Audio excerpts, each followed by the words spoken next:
I love Zelda, whether it's top-down, a dungeon crawler, or even a gimmick game. Except for this one, we don't talk about this one. And this one too.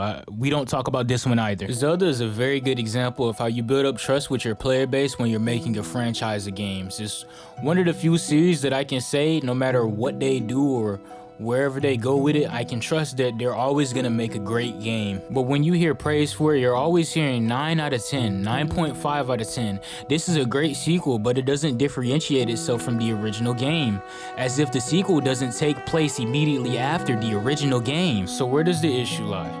Does it lie within art direction? No. Does it lie within actual gameplay? No. Does it lie within innovation in the actual genre? Absolutely not. So what's preventing a game like TOTK from being what could be considered a 10 out of 10 in people's opinions? That's a good question, right? So, let's get out of Ocarina of Time, and we're gonna do a little bit of time traveling. Let's take it back a little bit. The Legend of Zelda Wind Waker.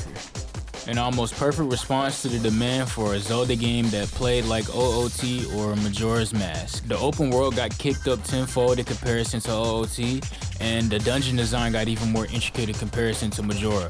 But what really shined to me with this game was the improvements made to the combat system. Some of these improvements include the 3-hit combo having new animations and a new upward slash, but I won't go too into details with that. The game was greatly expansive, we got new characters, and we didn't see the hero time again.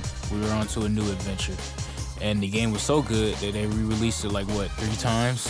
All in all, a great way to actually give a game a new coat of paint while keeping the very, very basic skeleton somewhat the same. But this game was missing something that Ocarina of Time and Majora's Mask had. That eerie, gritty, and even at sometimes uncanny feeling of Zelda. And this is where Twilight Princess comes into play. My personal favorite Zelda game. Instead of taking a complete step back to give you that OOT feel, it instead took the best parts of Wind Waker in my opinion and meshed them onto a dark fantasy world. And unlike any Zelda that came before it, we see 2 heroes in this game. The previous hero of Time, which is now the hero of Shade, and the hero of Twilight, which is our main Link in this game. I'm not gonna dive into the details of this game because if I do, let's be honest, I'm gonna be here for 3 hours praising Twilight Princess, and no one wants to see me with Twilight Princess's meat in my mouth for 3 hours long. Pause. So I'll leave it at this. A very great yang to Wind Waker's yin. If they wanted to lowball Wind Waker's improvements to the old Zelda system, then they definitely need to bring this one up considering their love for dark fantasies such as Majora's Mask and sometimes Ocarina of Time. But instead, this just gets put on the shelf as a rehash of Ocarina of Time for some reason, even though it improved on every mechanic in every single way.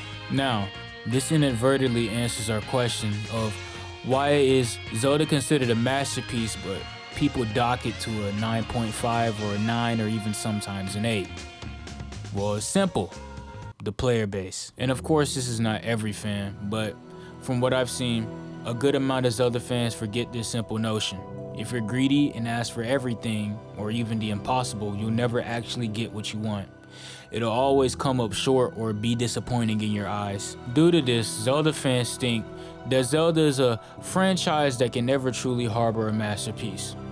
When in reality, there is no franchise that can harbor a real masterpiece. And Zelda's pretty great. And people keep spamming this little statement that TOTK can never find its own real identity. When in reality, that's just a misconception, honestly. You asked for a sequel to a game, you were promised a sequel to a game, and you got a sequel to the game. So why are you all of a sudden surprised when the sequel to the game acts like a sequel to the game? With your new constructs added, you could be as creative as ever, more weapon variety with the new system, and the boss fights were pretty cool as well. Along with exploration, you got your depths, and then you got, the sky.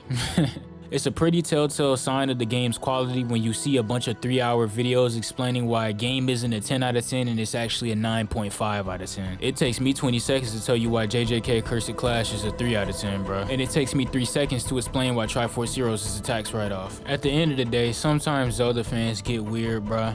According to their own logic, they got like an 11 out of 10 and a 12 out of 10 like 10 years ago. So it's no surprise that we're arguing about a 9.5 out of 10 game in 2024. But in all honesty, I'd much rather argue about that than argue about the entire franchise of a game, or argue about a studio getting shut down because they made a bad game and it was completely out of their control. It's a pretty tame discussion for gaming. Plus, anytime a Zelda game gets announced, it's like all the element nations just come together and all celebrate. So at the end of the day, we know it's the GOAT. It's on top, bro. Unless Capcom makes Devil May Cry 6, but I ain't gonna say too much. Up in here with my tool, they gon' find you in the ditch, yeah. Straight for Hyrule, you not from it, you a glitch, yeah. Man of my rules, running with the misfits, yeah. Do not misclick, that's gon' get you hit quick, yeah. Death on death, this God, ain't no variation, it's Lord X Lord. I keep a paradise, so I X out of Claude. And my name Lucy, when I talk, you know. Space Channel 556, going coast to coast, tryna run off on this lit, no Leo Cole, palm tree, pinning how the pole dance when it blow. Crawling for their rupees, yeah, they look like ants on the floor. Shawty at my waistband, so to get a face can. Sidekicks, all on my still not using day hands. My rib on a 5 look like you faking. Cause I'm sharp to the